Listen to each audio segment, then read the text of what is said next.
It was author and leadership coach John C. Maxwell who wrote, "Fail early, fail often, but always fail forward." I stand before you today as someone who has had plenty of failures. I won't share all of those with you today. We don't have the time. But I do hope to convince you that even though failure can be humbling and even hurtful, it is failure that paves the road to real success. Hello, my name is David Burton. I'm the County Engagement Specialist in Greene County with University of Missouri Extension. And my presentation today begins with a fish story. In 1976, while I was in 5th grade, I went with my dad to a store in Springfield to purchase fishing lures and bait. This local kid named Johnny Morris had started selling fishing supplies in the back of his dad's liquor store in 1972. Now, I do not recall if we had any luck fishing that day, but I do remember that I was surprised by how much Johnny Morris was charging for worms. You know, earthworms. The wiggly things that I would find every time I dug a hole in the ground. The little creatures that covered the driveway every time it rained. Just your standard old earthworms. I decided then and there to start my own worm farm. If Johnny Morris could do it, so could I. So I built an area to raise them in our backyard. I got daily coffee grounds from my grandmother. I even worked out a deal at the local gas station to sell my worms in his store. Now I know that is not as exciting as the back of a liquor store, but the Texaco station in my hometown of Ash Grove was a happening spot at that time. I even painted signs for placement in my own front yard advertising worms for sale. Here's the proof. Here's a picture.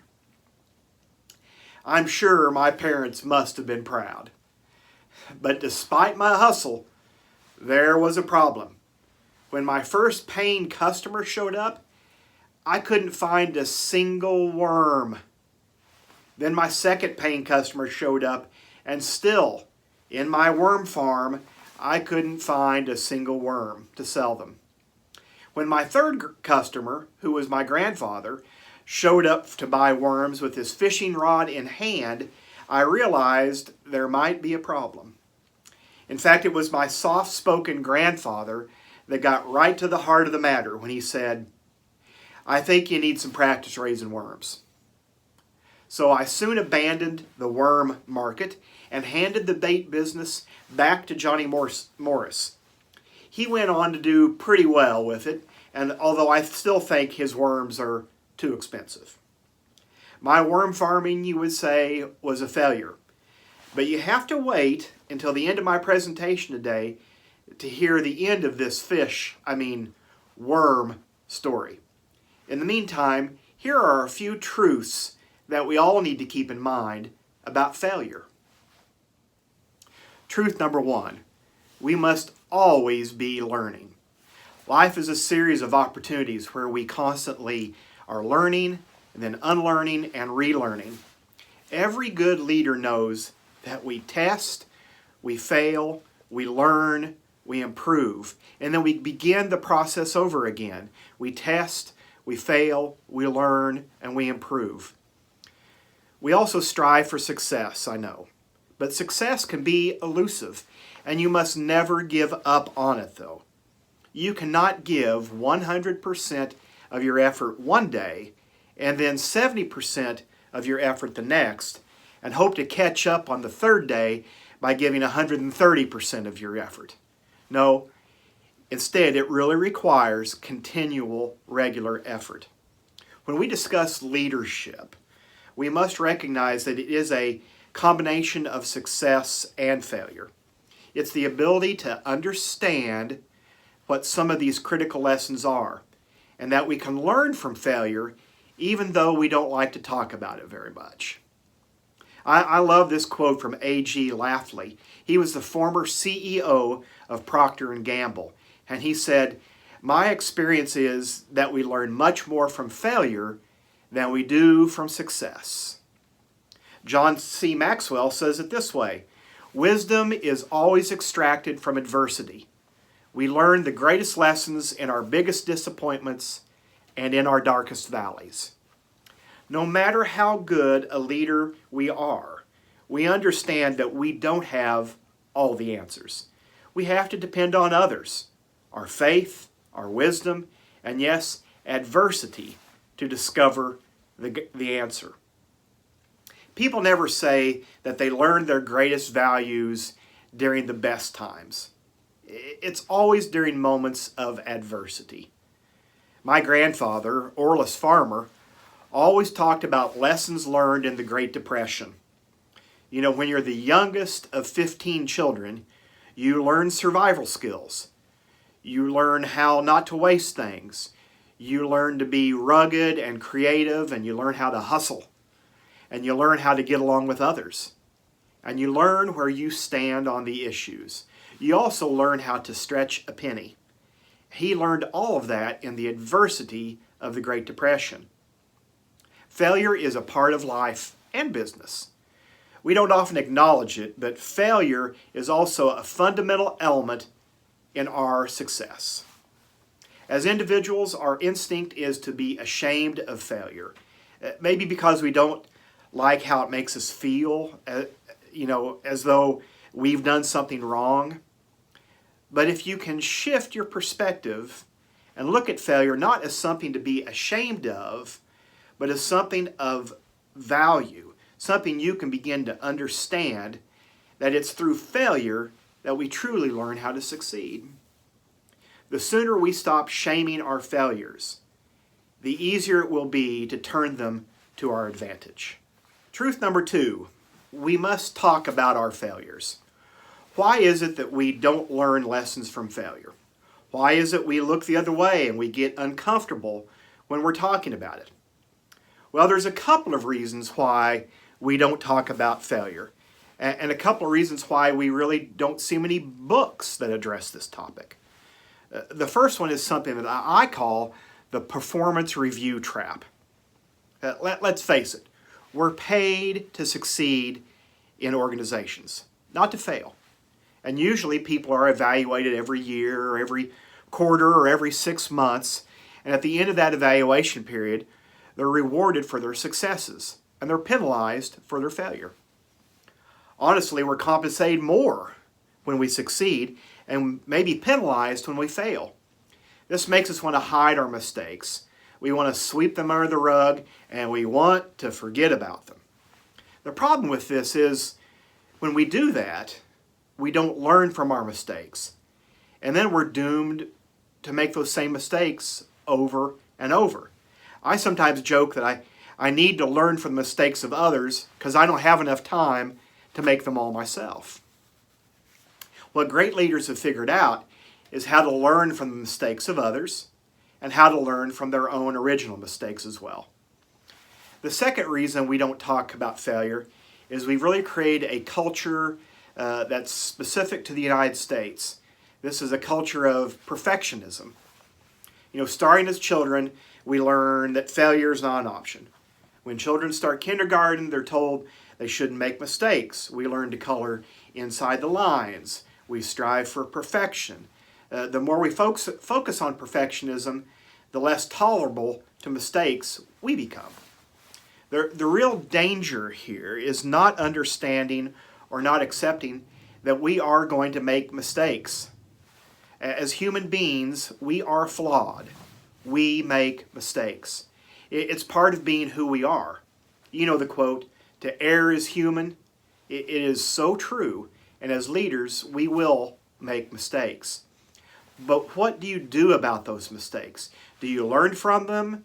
Do you stand up and dust yourself off? Or do you push them the other way so you can look good in every situation? To be an effective leader, it's not only imitating successes of other leaders, it's also understanding the challenges and the mistakes that they overcame, and really even the mistakes they made on their path to success. I think we need to talk about failures more. Here's an example. Back in the early days of IBM, its founder, Tom Watson, not the golfer, but the founder of IBM. He had one of his vice presidents come into his office.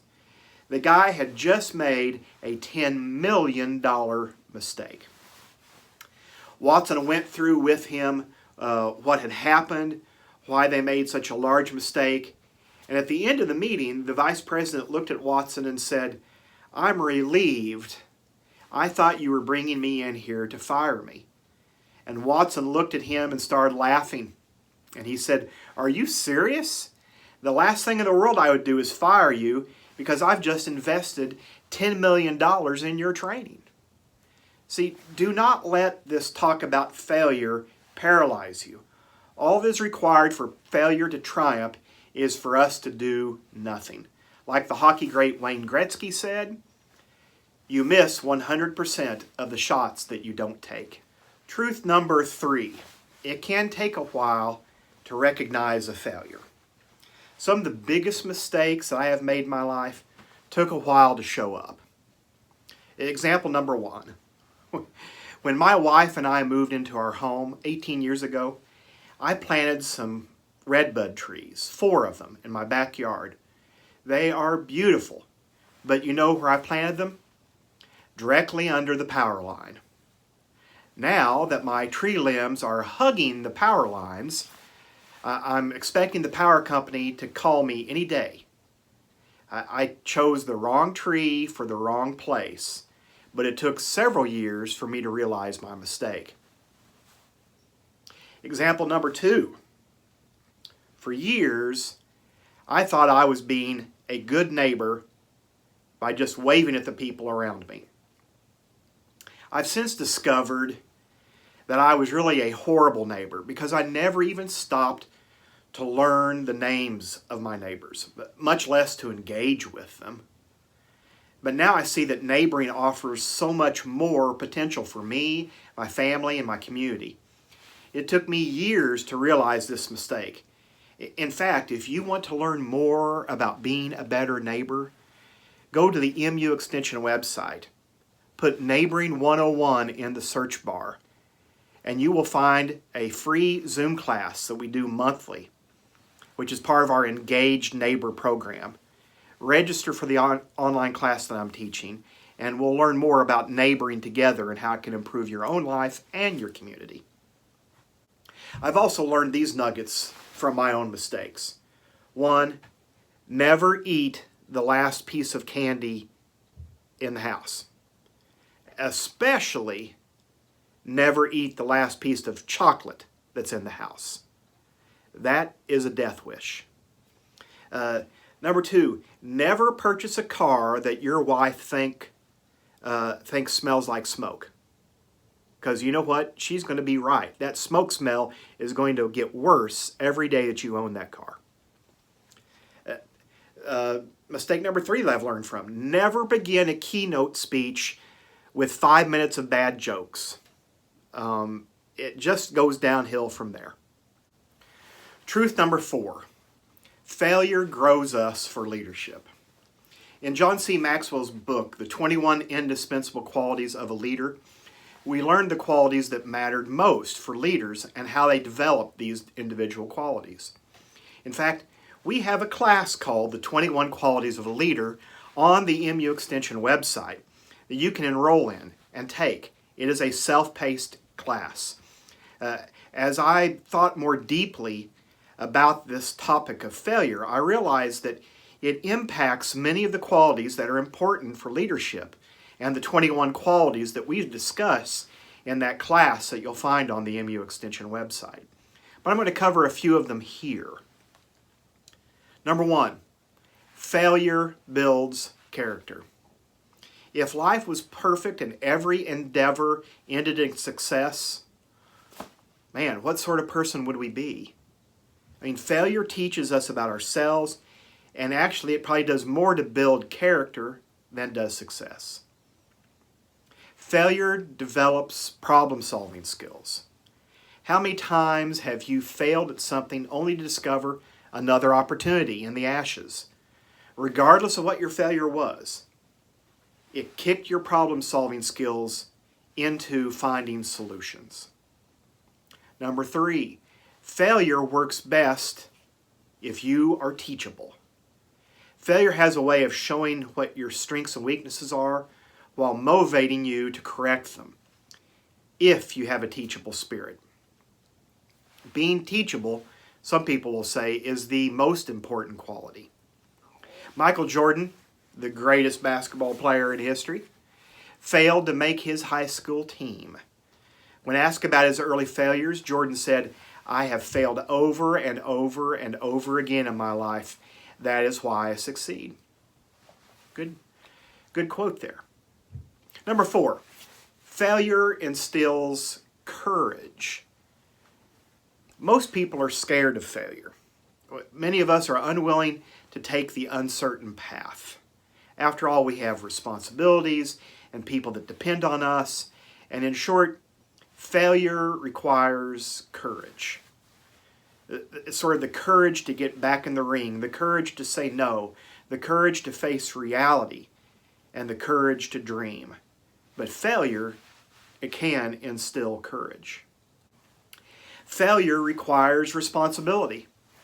Winston Churchill once said, "Success is our ability to go from failure to failure without losing our enthusiasm."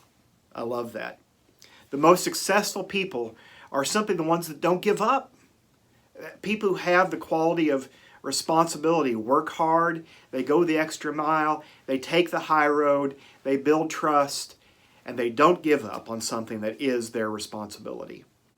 Well, I told you I would end with the rest of my worm story. When I couldn't sell any worms, what did I lose? Well, I lost some money because I had purchased supplies and some materials. I also lost some pride.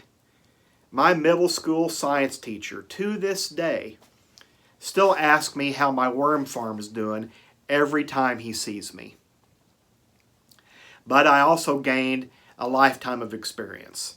I realized raising worms was not going to really cut it for me. That raising worms was going to take more time and work than I had to give.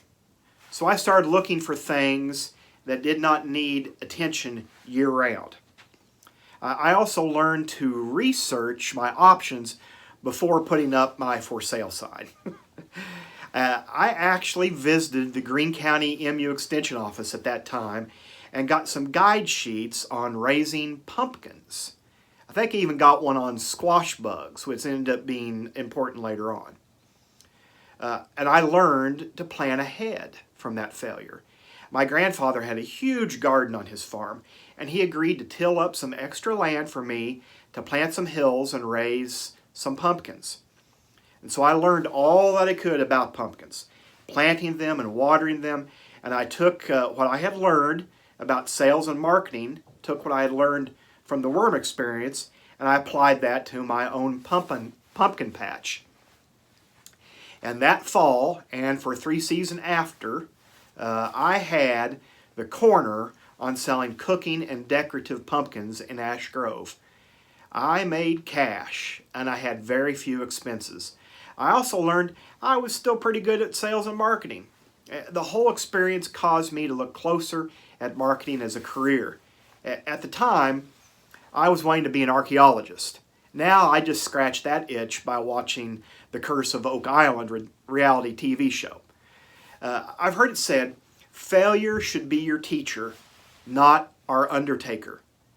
Do not be afraid to try new things. Do not let failure end your experience and end what you're doing. One way to kind of limit your failure is to start small. If it works, then grow it. If it fails, look for the lessons in the failure and then move on. For me, I started probably too big with this worm farm. I failed big. I had the repercussions of that. Next time around, I researched a topic, planned it out in advance, and built it in a way that was sustainable for 4 years in selling pumpkins. The more you do, the more you do fail. But the more you fail, the more you learn. And the more you learn, the better you get. When you take risk, you learn that there will be times when you succeed and there will be times when you fail, and both are equally important. Determining what went wrong in a situation is a big value. But taking that analysis a step further and figuring out how to use that failure, how to use it to your benefit, is the real difference maker when it comes to failing forward. What lessons have you learned, and then applying it to the next experience. Don't let your learning lead to knowledge. Let your learning lead to action. And let failure move you forward. Thank you for your time.